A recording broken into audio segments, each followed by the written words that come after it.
ফেরেশতা বলে, মাওলা, বঙ্গোপসাগরে এত পানি, তোমার এগুলার দিকে নজর নাই? প্রশান্ত মহাসাগরে এত পানি, আটলান্টিক মহাসাগরে এত পানি, তোমার এগুলার দিকে নজর নাই? আর ওই দিকের একটা গ্রামের ভিতরে যায় নামাজে বসে একটা মানুষ কান্না করতেছে, এক ফুটা চোখের পানি ফেলে, তো তুমি ওই দিকে তাকিয়ে আছো, ব্যাপার কি?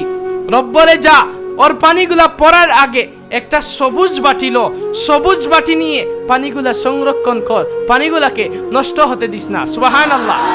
এখন ফেরেশতারা সেই পানিগুলা সংরক্ষণ করে রবের দরবারে জিজ্ঞেস করে, ইয়া রব, পানিগুলা কোথায় নিয়ে যাব? রব্বি কারীম বলে, জান্নাতের মধ্যে গিয়ে রেখে যাও, জান্নাতের মধ্যে গিয়ে রেখে দাও, জান্নাতের মধ্যে গিয়ে রেখে দাও। আপনি যেদিন জান্নাতে যাবেন তখন আপনাকে এই পানিটা ফেরত দেওয়া হবে। আপনি অবাক হয়ে বলবেন, আমি বন্ধুর জন্য কান্না করেছি, কারো তো মনে নেই। আমি বান্ধবীর জন্য কান্না করেছি, কেউ তো আমাকে স্মরণ করে নাই।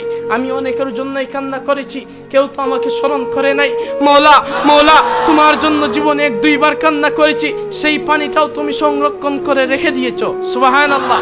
এখন রব বলে, বান্দারে, তুই এটা আমার নবীর প্রেম নিয়ে আমার বয়ে কান্না করছিস, তোর চোখের পানি বৃথায় যেতে দেব না রে বান্দা। তোর চোখের পানির কি পাওয়ার জানিস রে বান্দা? এই আশিকের 1 ফোঁটা চোখের পানি ওই জাহান্নামের আগুনের মধ্যে দিলে ওই জাহান্নামের আগুন পর্যন্ত এই চোখের পানির সামনে নেমে যেতে বাধ্য হয়ে যায়।